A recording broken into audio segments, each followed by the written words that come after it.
ओम श्री गणेशाय नमः। अथ श्री शिवगौरी स्तोत्रम्। श्रीनिपाश पुष्पशर पुंड्र चाप कहे, कर पंकजे कलित भक्त वांछिताम्। तरुणारुणारुण तनुं त्रिलोचनाम्, ललितां भजे ललित चंद्र चूलिकाम्। ललिता विभूषित निजांग मूर्तये,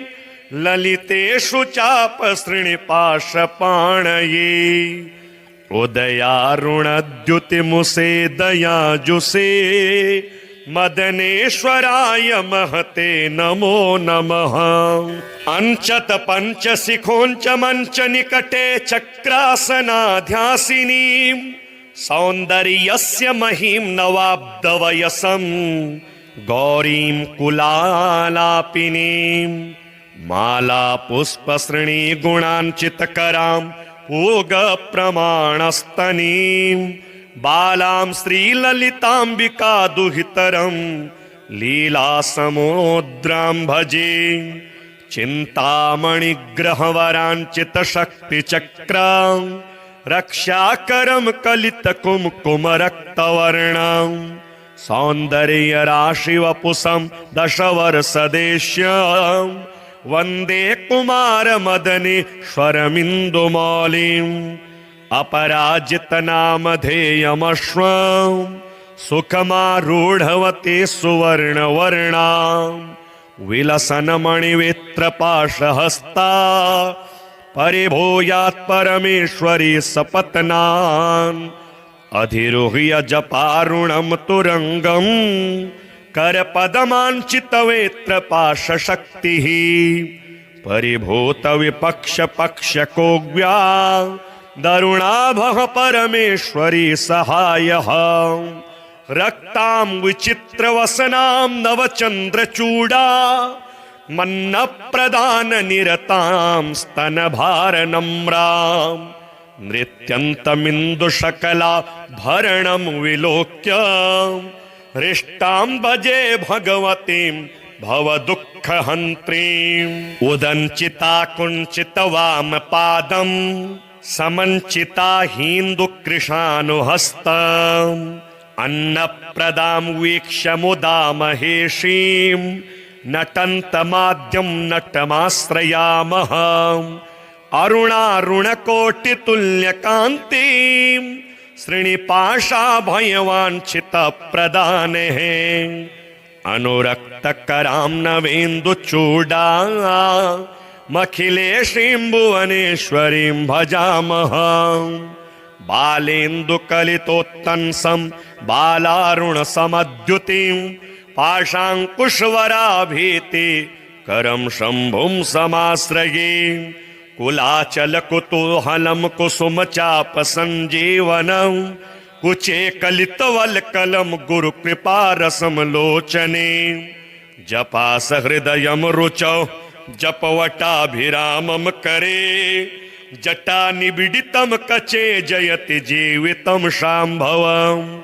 दत्तात्रेयं शिवं शान्तमिन्द्रनीलनिभं प्रभुम्, आत्ममायारतं देवमवधूतं दिगम्बरं। भस्मोद्धूलित सर्वांगं जटाजूटधरं विभुं, चतुर्बाहुमुदारांगं प्रफुल्ल कमलेक्षणं। ज्ञानयोगनिधिं विश्व गुरुं योगी जनप्रियं, भक्तानुकंपिनं सर्व साक्षिणं सिद्धसेवितम्। एवं यः सततं ध्यायेत् देवदेवं सनातनं, समुक्तः सर्वपापेभ्यो निःश्रेयसमवाप्नुयात्। अथ श्री शिवरक्षास्तोत्रम्। विनियोगः। ओम अस्य श्री शिवरक्षास्तोत्रमन्त्रस्य याज्ञवल्क्य ऋषिः श्री सदाशिवो देवता अनुष्टुप् छन्दः। श्री सदाशिव प्रीत्यर्थं शिवरक्षास्तोत्र जपे विनियोगः। चरितं देवदेवस्य महादेवस्य पावनम् अपारं परमोदारं चतुर्वर्गस्य साधनं गौरीविनायकोपेतं पञ्चवक्त्रं त्रिनेत्रकं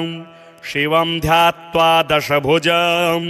शिवरक्षां पठेन्नरः गंगाधरः शिरः पातु भालम् अर्धेन्दुशेखरः नयने मदनध्वंसी कर्णो सर्पविभूषण घ्राणं पातु पुरारातिः मुखं पातु जगत्पतिः जिह्वां वागीश्वरः पातु कंधरां शितिकन्धरः श्रीकण्ठः पातु मे कण्ठं स्कन्धौ विश्वधुरन्धरः भुजौ भूभारसंहर्ता करौ पातु पिनाकधृक् हृदयं शङ्करः पातु जठरं गिरिजापतिः नाभिं मृत्युञ्जयः पातु कटिव्याघ्राजिनाम्बरः सक्थिनी पातु दीनार्त शरणागतवत्सलः उरोमहेश्वरः पातु जानुनी जगदीश्वरः जङ्घे पातु जगत्कर्ता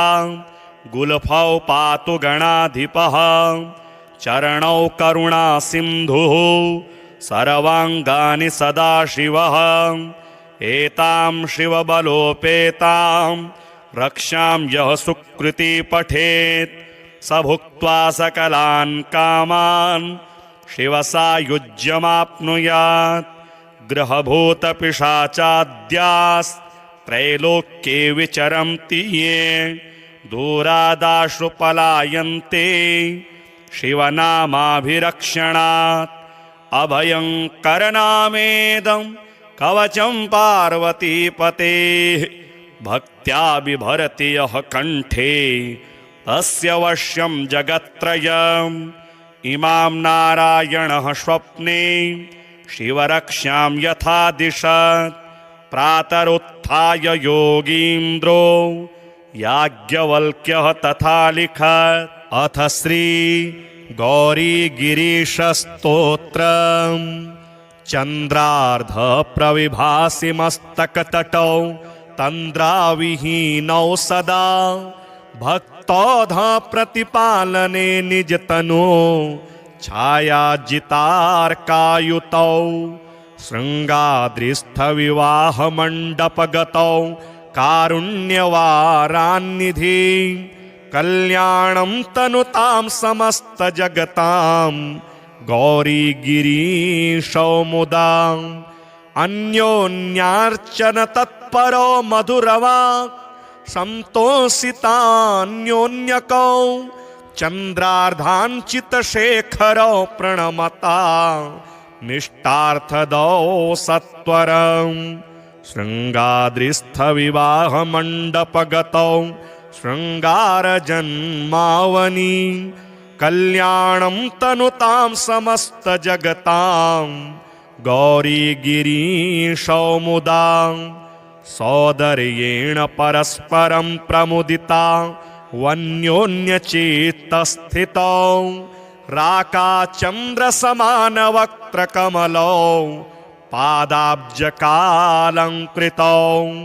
शृङ्गाद्रिस्थविवाहमण्डपगतौ गङ्गातटावासिनौ कल्याणं तनुतां समस्तजगतां गौरीगिरीशौ मुदा सिंहोशाग्रगतिमहोन्नतपदं सम्प्रापयन्तौ नतां नंहोराशिनिवारणे कनिपुणौ ब्रह्मोग्रविष्णुर्चितौ शृङ्गाद्रिस्थविवाहमण्डपगतौ गाङ्गेयभूषोज्ज्वलौ कल्याणं तनुतां समस्तजगतां गौरीगिरीशौ मुदा कस्तूरीघनसारचरचिततनु प्रत्यूयमानौ सुरे रस्तूक्त्या प्रणतेष्टपूरणकरौ वस्तुपलब्धिप्रदौ शृङ्गाद्रिस्थविवाहमण्डपगता वंगावधूतेन्दुभौ कल्याणं तनुतां समस्तजगतां गौरी गिरीशौ मुदा वाणी निरजित हंस कोकिल रवौ पाणीकृताम्भोरुहौ वेणी केशवि निर्जिता हि चपलौ शोणी समानक्षमौ शृंगाद्रिस्थ विवाह मंडपगतौ तुंगेष्टजालप्रदौ कल्याणं तनुतां समस्त जगतां गौरी गिरीशौ मुदा कामापत्ति विभूति कारण दशौ सोमार्धभूषोज्ज्वलौ सामाम्नाय सुगीयमान चरितौ रामार्चिताङ्घ्रिद्वयौ शृङ्गाद्रिस्थ विवाह मण्डपगतौ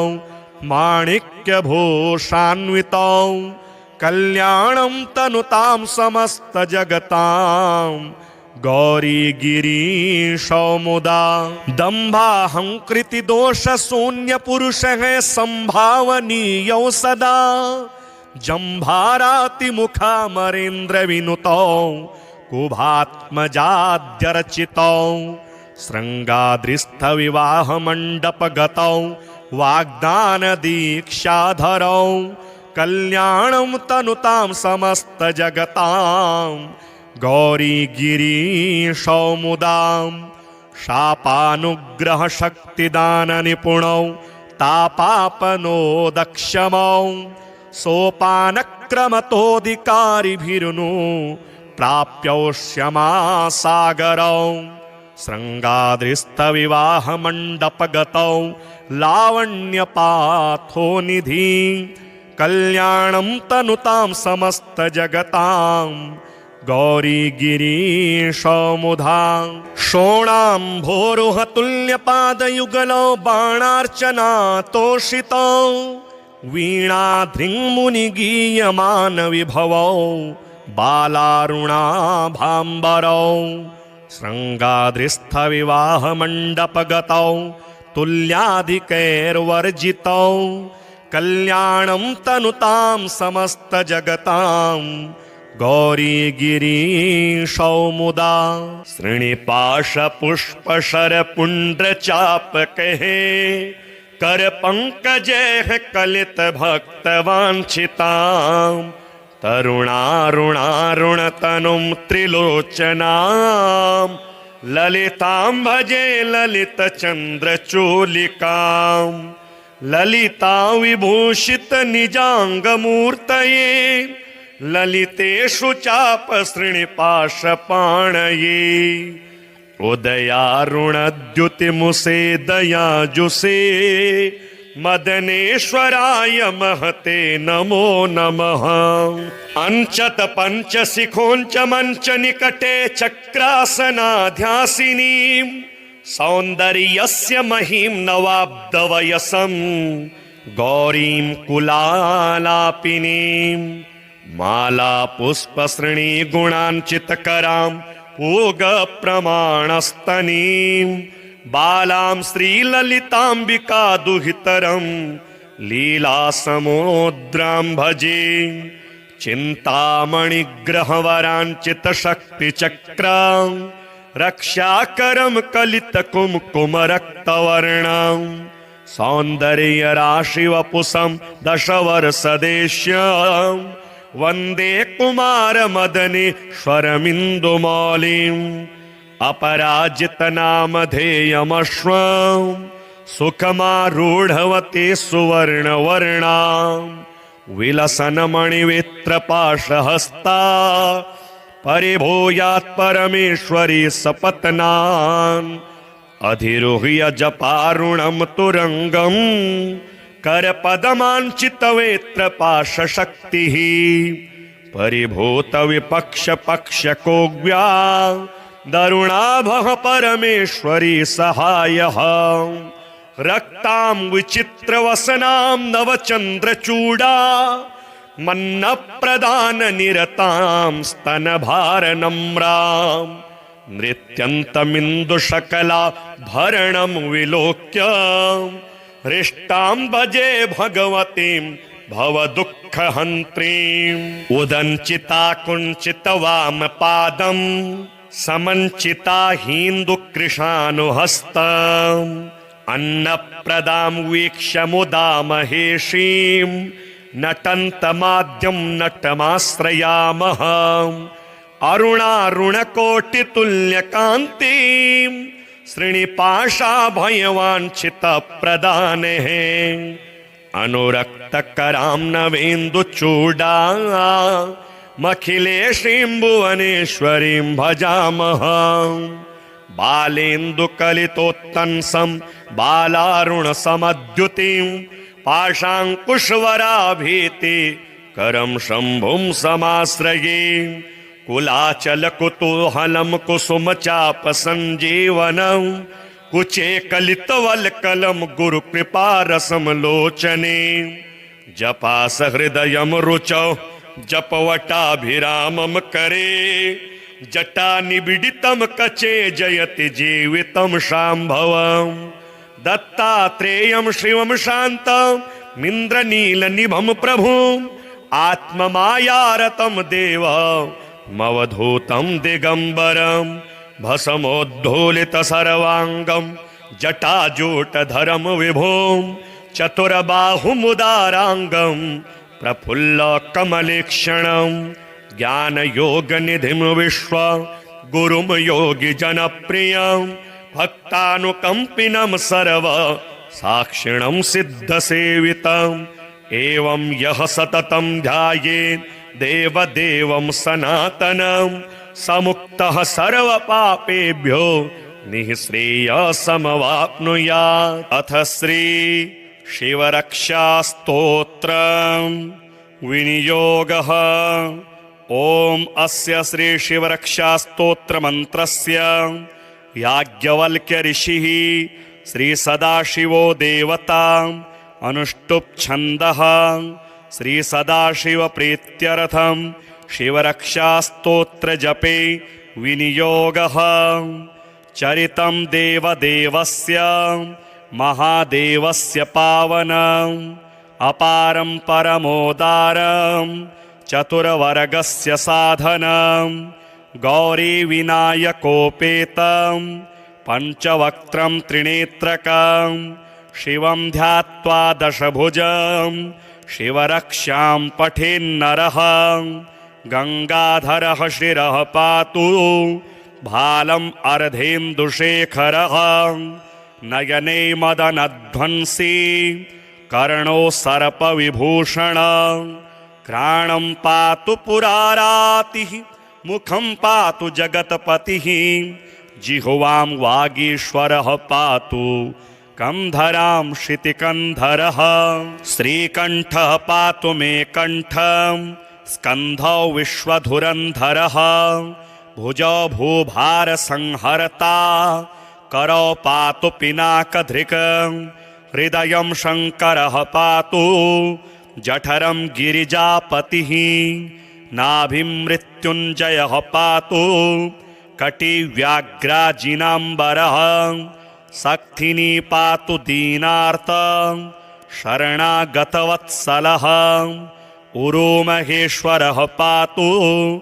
जानुनी जगदीश्वरः जङ्घे पातु जगत्कर्ता गुल्फौ पातु गणाधिपः चरणौ करुणासिन्धुः सर्वाङ्गानि सदाशिवः एतां शिवबलोपेतां रक्षां यः सुकृती पठेत् स भुक्त्वा सकलान् कामान् शिवसायुज्यमाप्नुयात्। ग्रहभूतपिशाचाद्यास्त्रैलोक्ये विचरन्ति ये दूरादाशु पलायन्ते शिवनामाभिरक्षणात्। अभयङ्करनामेदं कवचं पार्वतीपतेः भक्त्या बिभरति यः कण्ठे तस्य वश्यं जगत्त्रयम्। इमां नारायणः स्वप्ने शिवरक्षां यथा दिशत् प्रातरुत्थाय योगीन्द्रो याज्ञवल्क्यः तथा लिखत्। अथ श्री गौरीगिरीशस्तोत्रम् चन्द्रार्ध प्रविभासि मस्तकतटौ तन्द्राविहीनौ सदा भक्तौध प्रतिपालने निजतनु छायाजितार्कायुतौ शृङ्गाद्रिस्थविवाहमण्डपगतौ कारुण्यवारान्निधि कल्याणं तनुतां समस्तजगतां गौरीगिरीशौ मुदा अन्योन्यार्चन तत्परो मधुरवाक् संतोषितान्योन्यकौ चन्द्रार्धाञ्चितशेखरौ प्रणमता निष्टार्थदौ सत्वरम् शृङ्गाद्रिस्थविवाहमण्डपगतौ शृङ्गारजन्मावनि कल्याणं तनुतां समस्तजगतां गौरीगिरीशौ मुदा सौदर्येण परस्परं प्रमुदिता वन्योन्यचित्तस्थितौ राकाचन्द्रसमानवक्त्रकमलौ पादाब्जकालङ्कृतौ शृङ्गाद्रिस्थविवाहमण्डपगतौ गङ्गातटावासिनौ कल्याणं तनुतां समस्तजगतां गौरीगिरीशौ मुदा सिंहो शाग्रगतिमहोन्नतपदं सम्प्रापयन्तौ नता नंहोराशिनिवारणे कनिपुणौ ब्रह्मोग्रविष्णुर्चितौ शृङ्गाद्रिस्थविवाहमण्डपगतौ गाङ्गेयभूषोज्ज्वलौ कल्याणं तनुतां समस्तजगतां गौरीगिरीशौ मुदा कस्तूरी घनसारचरचिततनु प्रत्यूयमानौ सुरे रस्तुक्त्या प्रणतेष्टपूरणकरौ वस्तुपलब्धिप्रदौ शृङ्गाद्रिस्थविवाहमण्डपगता वङ्गावधूतेन्दुभौ कल्याणं तनुतां समस्तजगतां गौरीगिरीशौ मुदा वाणी निरजितहंसकोकिलरवौ पाणिकृताम्भोरुहौ वेणीकेशविनिर्जिता हि चपलौ शोणीसमानक्षमौ शृङ्गाद्रिस्थविवाहमण्डपगतौ तुङ्गेष्टजालप्रदौ कल्याणं तनुतां समस्तजगतां गौरीगिरीशौ मुदा कामापत्तिविभूतिकारणदशौ सोमार्धभूषोज्ज्वलौ सामाम्नाय सुगीयमानचरितौ रामार्चिताङ्घ्रिद्वयौ शृङ्गाद्रिस्थविवाहमण्डपगतौ माणिक्यभूषान्वितौ कल्याणं तनुतां समस्तजगतां गौरीगिरीशौ मुदा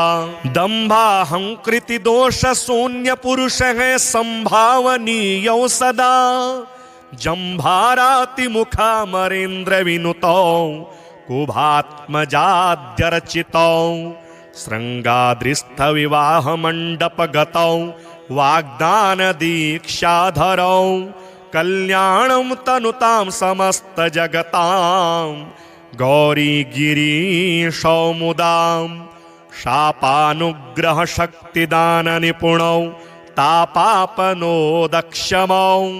सोपानक्रमतोऽधिकारिभिरुनु प्राप्यौष्यमासागरौ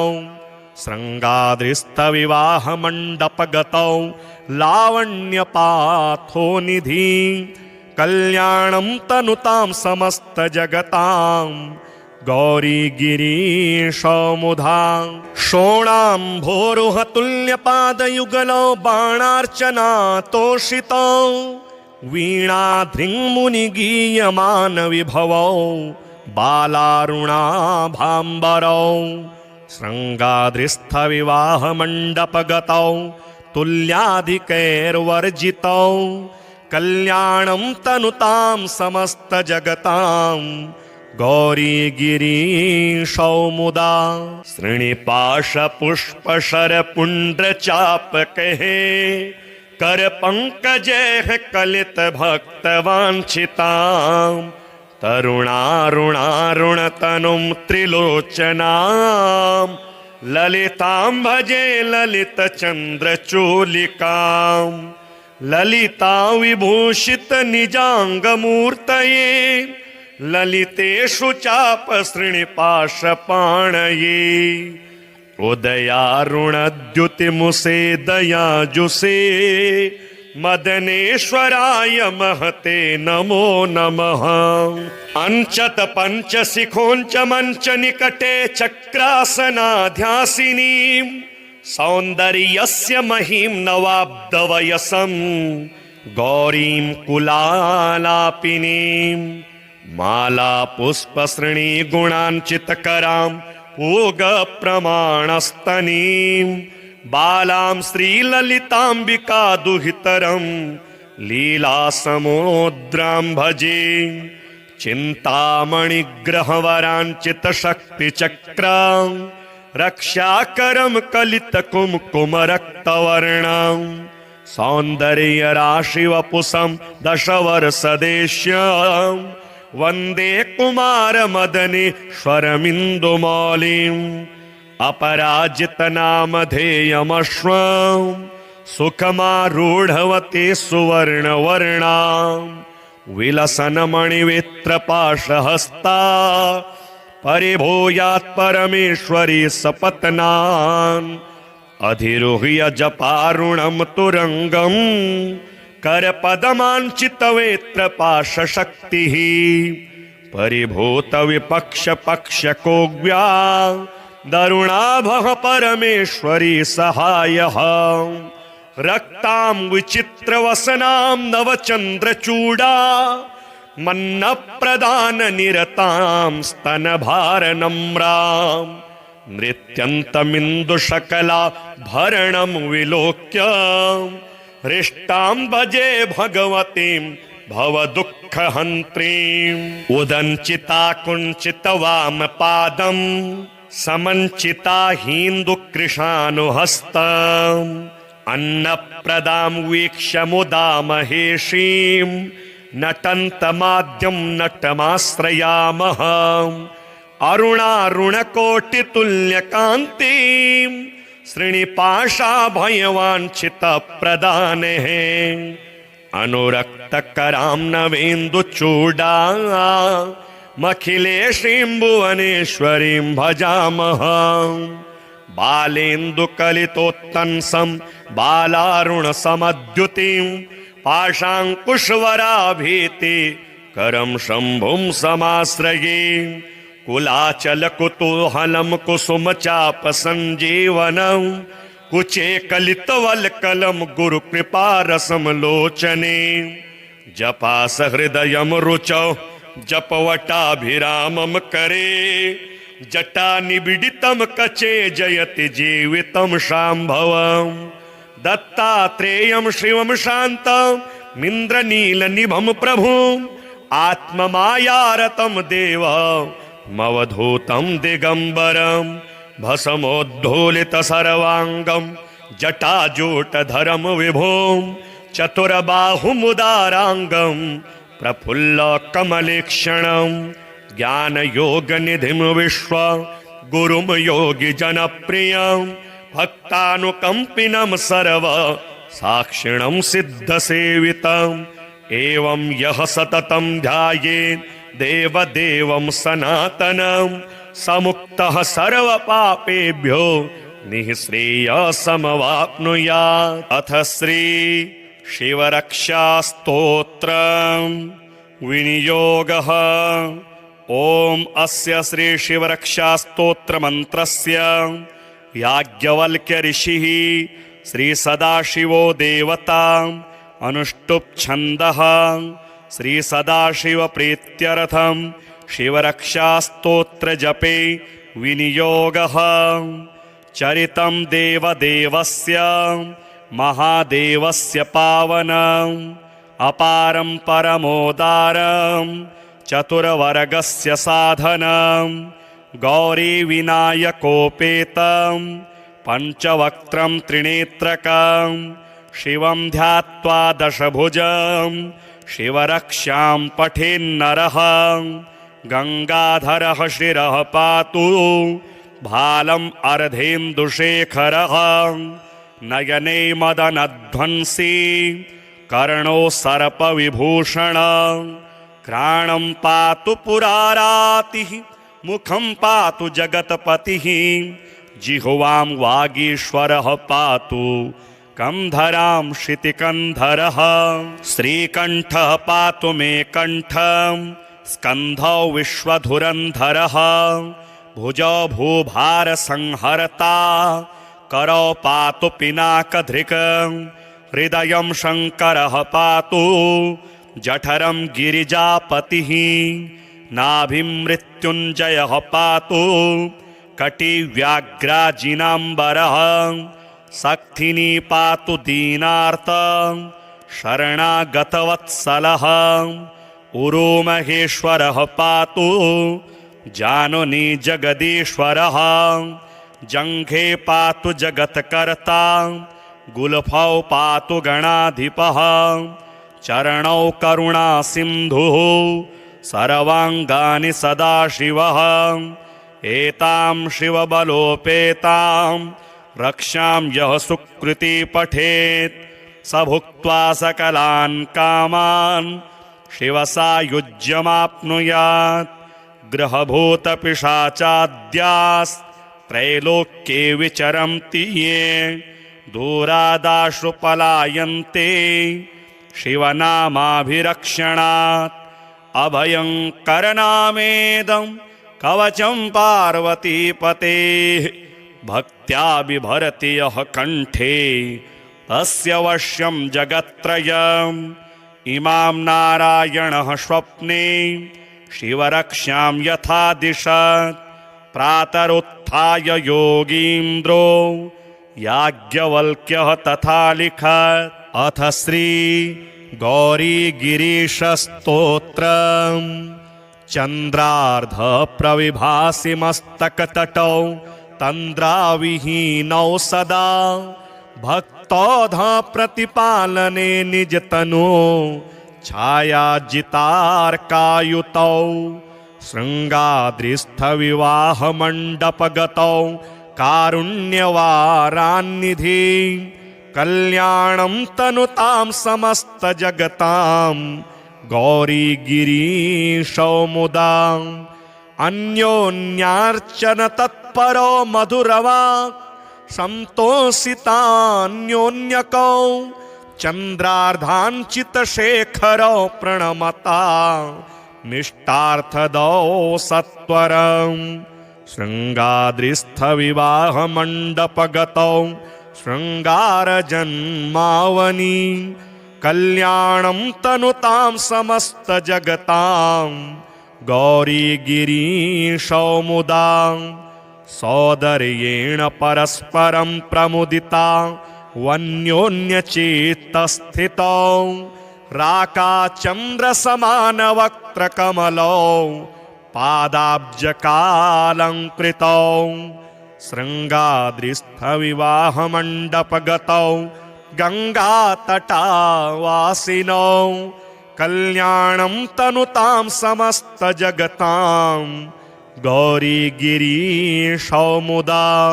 सिंहो शाग्रगतिमहोन्नतपदं सम्प्रापयन्तौ नतां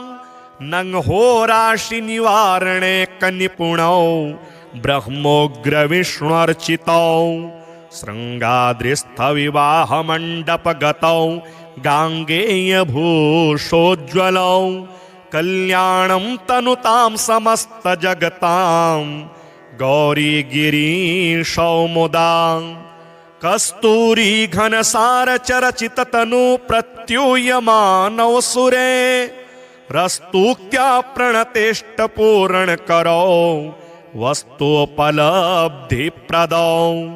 शृङ्गाद्रिस्थविवाहमण्डपगता वङ्गावधूतेन्दुभौ कल्याणं तनुतां समस्तजगतां गौरी गिरीशौ मुदा वाणी निरजित हंस कोकिल रवौ पाणीकृताम्भोरुहौ वेणी केशवि निर्जिता हि चपलौ शोणी समानक्षमौ शृंगाद्रिस्थ विवाह मंडपगतौ तुंगेष्टजालप्रदौ कल्याणं तनुतां समस्तजगतां गौरी गिरीशौ मुदा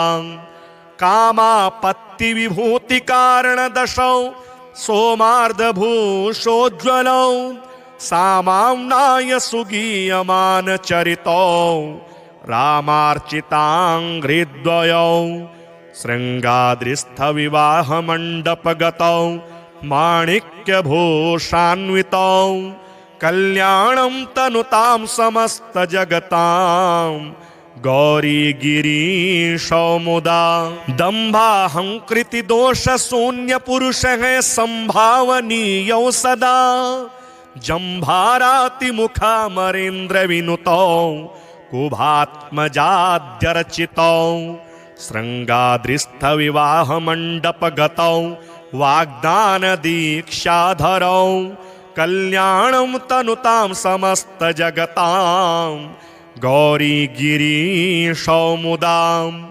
शापानुग्रह शक्तिदान निपुणौ तापापनोदक्षमौ सोपानक्रमतोऽधिकारिभिरुनु प्राप्यौष्यमासागरौ शृङ्गाद्रिस्थ विवाह मण्डपगतौ लावण्यपाथोनिधि कल्याणं तनुतां समस्तजगतां गौरी गिरीशौ मुदा शोणाम्भोरुहतुल्यपादयुगलौ बाणार्चनातोषितौ वीणाधृङ्मुनिगीयमान विभवौ बालारुणाभाम्बरौ शृङ्गाद्रिस्थ विवाह मण्डपगतौ तुल्याधिकैर्वर्जितौ कल्याणं तनुतां समस्तजगतां गौरी गिरीशौ मुदा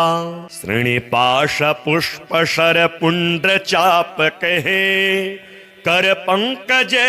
कलित भक्त वांछितां तरुणारुणारुणतनुं त्रिलोचनां ललितां भजे ललित चन्द्रचूलिकां ललिता विभूषित निजांगमूर्तये ललितेषु चाप श्रीनिपाशपाणये उदयारुणद्युतिमुसे दयाजुषे मदनेश्वराय महते नमो नमः अंचत पंचशिखोंच मंच निकटे चक्रासनाध्यासिनीं सौन्दर्यस्य महीं नवाब्दवयसं गौरीं कुलालापिनीं माला पुष्पसृणी गुणांचितकरां पूग प्रमाणस्तनीं बालां श्रीललिताम्बिका दुहितरं लीलासमुद्रां भजे चिन्तामणिग्रहवराञ्चितशक्तिचक्रां रक्षाकरं कलितकुङ्कुमरक्तवर्णां सौन्दर्यराशिवपुषं दशवर्षदेश्यां वन्दे कुमारमदनेश्वरमिन्दुमौलिम् अपराजितनामधेयमश्वं सुखमारूढवती सुवर्णवर्णां विलसन्मणिवित्रपाशहस्ता परिभूयात् परमेश्वरी सपत्नान् अधिरोह्य जपारुणं तुरंगं करपदमाञ्चितवेत्रपाशशक्तिः परिभूत विपक्ष पक्षकोग्व्या दरुणाभः परमेश्वरी सहायः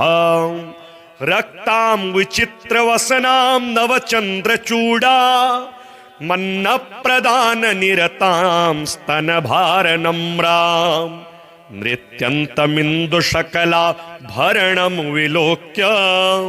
हृष्टां भजे भगवतीं भवदुःखहन्त्रीम् उदञ्चिता कुञ्चितवामपादम् समञ्चिता हीन्दुकृशानुहस्तम् अन्नप्रदां वीक्ष्य मुदा महेशीम् नटन्तमाद्यं नटमाश्रयामः अरुणारुणकोटितुल्यकान्तिं श्रीनिपाशाभयवाञ्छितप्रदानेः अनुरक्तकरां नवेन्दुचूडा मखिलेशीं भुवनेश्वरीं भजामः बालेन्दुकलितोत्तंसं बालारुणसमद्युतिं पाशाङ्कुशवराभीति करं शम्भुं समाश्रये कुलाचलकुतूहलं कुसुमचापसञ्जीवनं कुचे कलितवल्कलं गुरुकृपारसं लोचने जपासहृदयं रुचौ जपवटाभिरामं करे जटानिबिडितं कचे जयति जीवितं शाम्भवम् दत्तात्रेयं शिवं शान्तमिन्द्रनीलनिभं प्रभुम् आत्ममायारतं देवमवधूतं दिगम्बरं भस्मोद्धूलितसर्वाङ्गं जटाजूटधरं विभुं चतुर्बाहुमुदाराङ्गं प्रफुल्लकमलेक्षणं ज्ञानयोगनिधिं विश्वगुरुं योगिजनप्रियं भक्तानुकम्पिनं सर्वसाक्षिणं सिद्धसेवितम् एवं यः सततं ध्यायेत् देवदेवं सनातनं समुक्तः सर्वपापेभ्यो निःश्रेयसमवाप्नुयात्। अथ श्री शिवरक्षास्तोत्रम् विनियोगः। ॐ अस्य श्री शिवरक्षास्तोत्रमन्त्रस्य याज्ञवल्क्य ऋषिः श्री सदाशिवो देवता अनुष्टुप् छन्दः श्री सदाशिव प्रीत्यर्थं शिवरक्षास्तोत्र जपे विनियोगः। चरितं देवदेवस्य महादेवस्य पावनम् अपारं परमोदारं चतुर्वर्गस्य साधनं गौरीविनायकोपेतं पञ्चवक्त्रं त्रिनेत्रकं शिवं ध्यात्वा दशभुजं शिवरक्षां पठेन्नरः गंगाधरः शिरः पातु भालम् अर्धेन्दुशेखरः नयने मदनध्वंसी कर्णो सर्पविभूषण घ्राणं पातु पुरारातिः मुखं पातु जगत्पतिः जिह्वां वागीश्वरः पातु कंधरां शितिकन्धरः श्रीकण्ठः पातु मे कण्ठं स्कन्धौ विश्वधुरन्धरः भुजौ भूभारसंहर्ता करौ पातु पिनाकधृक् हृदयं शङ्करः पातु जठरं गिरिजापतिः नाभिं मृत्युञ्जयः पातु कटिव्याघ्राजिनाम्बरः सक्थिनी पातु दीनार्त शरणागतवत्सलः उरोमहेश्वरः पातु जानुनी जगदीश्वरः जङ्घे पातु जगत्कर्ता गुल्फौ पातु गणाधिपः चरणौ करुणासिन्धुः सर्वाङ्गानि सदाशिवः एतां शिवबलोपेतां रक्षां यः सुकृती पठेत् स भुक्त्वा सकलान् कामान् शिवसायुज्यमाप्नुयात्। ग्रहभूतपिशाचाद्यास्त्रैलोक्ये विचरन्ति ये दूरादाशु पलायन्ते शिवनामाभिरक्षणात्। अभयङ्करनामेदं कवचं पार्वतीपतेः भक्त्या बिभरति यः कण्ठे तस्य वश्यं जगत्त्रयम्। इमां नारायणः स्वप्ने शिवरक्षां यथा दिशत्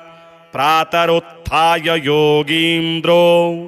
याज्ञवल्क्यः तथा लिखत्। अथ श्री गौरीगिरीशस्तोत्रम् चन्द्रार्धप्रविभासि मस्तकतटौ तन्द्राविहीनौ सदा भक्तौध प्रतिपालने निजतनु छायाजितार्कायुतौ शृङ्गाद्रिस्थविवाहमण्डपगतौ कारुण्यवारान्निधि कल्याणं तनुतां समस्तजगतां गौरीगिरीशौ मुदा अन्योन्यार्चन तत्परो मधुरवाक् संतोषितान्योन्यकौ चन्द्रार्धाञ्चितशेखरौ प्रणमता निष्ठार्थदौ सत्वरम् शृङ्गाद्रिस्थविवाहमण्डपगतौ शृङ्गारजन्मावनि कल्याणं तनुतां समस्तजगतां गौरीगिरीशौ मुदा सौदर्येण परस्परं प्रमुदिता वन्योन्यचित्तस्थितौ राकाचन्द्रसमानवक्त्रकमलौ पादाब्जकालङ्कृतौ शृङ्गाद्रिस्थविवाहमण्डपगतौ गङ्गातटावासिनौ कल्याणं तनुतां समस्तजगतां गौरीगिरीशौ मुदा सिंहोशाग्रगतिमहोन्नतपदं सम्प्रापयन्तौ नतां नंहोराशिनिवारणे कनिपुणौ ब्रह्मोग्रविष्णुर्चितौ शृङ्गाद्रिस्थविवाहमण्डपगतौ गाङ्गेयभूषोज्ज्वलौ कल्याणं तनुतां समस्तजगतां गौरीगिरीशौ मुदा कस्तूरीघनसारचरचिततनु प्रत्यूयमानौ सुरे रस्तूक्त्या प्रणतेष्टपूरणकरौ वस्तुपलब्धिप्रदौ शृङ्गाद्रिस्थविवाहमण्डपगता वङ्गावधूतेन्दुभौ कल्याणं तनुतां समस्तजगतां गौरीगिरीशौ मुदा वाणी निर्जितहंसकोकिलरवौ पाणिकृताम्भोरुहौ वेणीकेशविनिर्जिता हि चपलौ शोणीसमानक्षमौ शृङ्गाद्रिस्थविवाहमण्डपगतौ तुङ्गेष्टजालप्रदौ कल्याणं तनुतां समस्तजगतां गौरीगिरीशौ मुदा कामापत्तिविभूतिकारणदशौ सोमार्धभूषोज्ज्वलौ सामाम्नाय सुगीयमानचरितौ रामार्चिताङ्घ्रिद्वयौ शृङ्गाद्रिस्थविवाहमण्डपगतौ माणिक्यभूषान्वितौ कल्याणं तनुतां समस्तजगतां गौरीगिरीशौ मुदा दम्भाहङ्कृतिदोषशून्यपुरुषः सम्भावनीयौ सदा जम्भारातिमुखामरेन्द्रविनुतौ कुभात्मजाद्यर्चितौ शृङ्गाद्रिस्थविवाहमण्डपगतौ वाग्दानदीक्षाधरौ कल्याणं तनुतां समस्तजगतां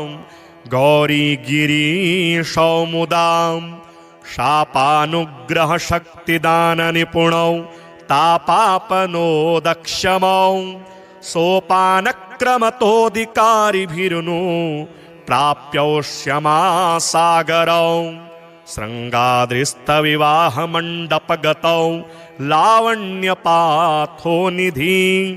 कल्याणं तनुतां समस्तजगतां गौरीगिरीशौ मुदा शोणाम्भोरुहतुल्यपादयुगलौ बाणार्चनातोषितौ वीणाधृङ्मुनिगीयमानविभवौ बालारुणाभाम्बरौ